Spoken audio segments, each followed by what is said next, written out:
Andre knifing. What if why happiness feels fleeting, Schopenhauer's perspective, is actually a trap?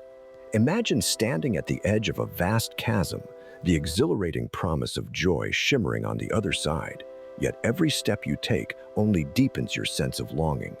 You chase fleeting moments, convinced they hold the key to fulfillment, but instead, you find yourself ensnared in a cycle of desire and disappointment.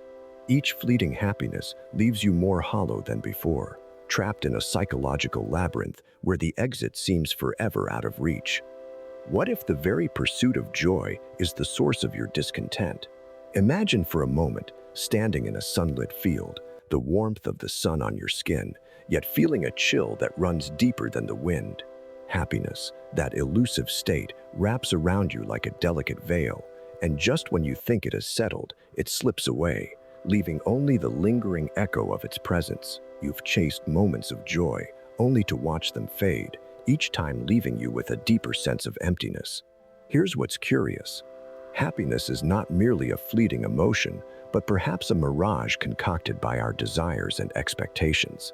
Schopenhauer had a word for this feeling. Will. Enough. It is the relentless force within us, driving our desires and shaping our world. But what if the very pursuit of happiness is a trap laid by this will?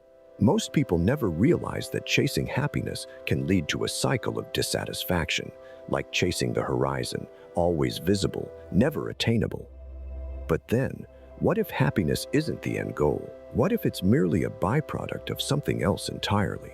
Consider this. When you stop pursuing happiness directly and start focusing on what truly matters, your values, passions, and connections, happiness might find you instead. This is not an intuitive realization, but a profound shift in perspective. And honestly, it's a terrifying thought to abandon the quest for happiness in a world that sells it as the ultimate prize. Yet, Schopenhauer's insight invites us to examine our lives differently. He wrote, Man can do what he wills, but he cannot will what he wills. En detriment. This suggests a deeper reflection on the limits of our control and the nature of our desires. Suddenly, the concept of happiness transforms. It becomes less about acquiring and more about experiencing, less about possession and more about presence. Most people never pause to consider that happiness, much like a shadow, is defined by the light of our actions and intentions. Now, stay with me here. Imagine a life where happiness is not the destination, but part of the journey, where you create meaning beyond fleeting pleasures and superficial joys. Can you embrace the uncertainty that comes with such a path, or will you retreat to the comforting, yet in the end unsatisfying, cycle of pursuit? In this sense, Schopenhauer's perspective challenges us to seek fulfillment in the depth and richness of life. Maybe you're different. Perhaps you can step off the treadmill of perpetual seeking and find contentment in the simple act of being.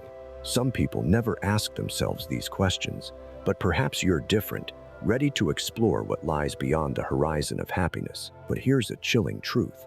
What if this relentless chase for happiness isn't just futile, but is actively destroying you?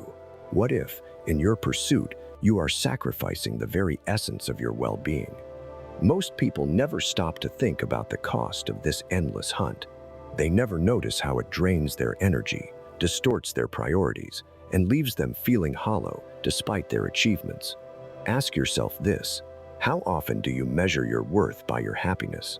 And in doing so, have you ever considered that you're simply setting yourself up for failure? The more you chase happiness, the more elusive it becomes, slipping through your fingers like sand. Could it be that happiness is not something you capture, but something you cultivate? This realization requires a brave confrontation with your deepest fears. Are you willing to face the possibility that your definition of happiness is a mirage, a constructed ideal that has been fed to you by societal norms? Most people never question this narrative. But you have the power to break free from this cycle of longing and dissatisfaction. Imagine a life where you are no longer a prisoner of your own desires, where you redefine success by the strength of your connections and the authenticity of your experiences. What might you discover about yourself when you're no longer distracted by the endless pursuit of happiness? Could you find peace in the stillness, meaning in the chaos, and joy in the simplicity of being present.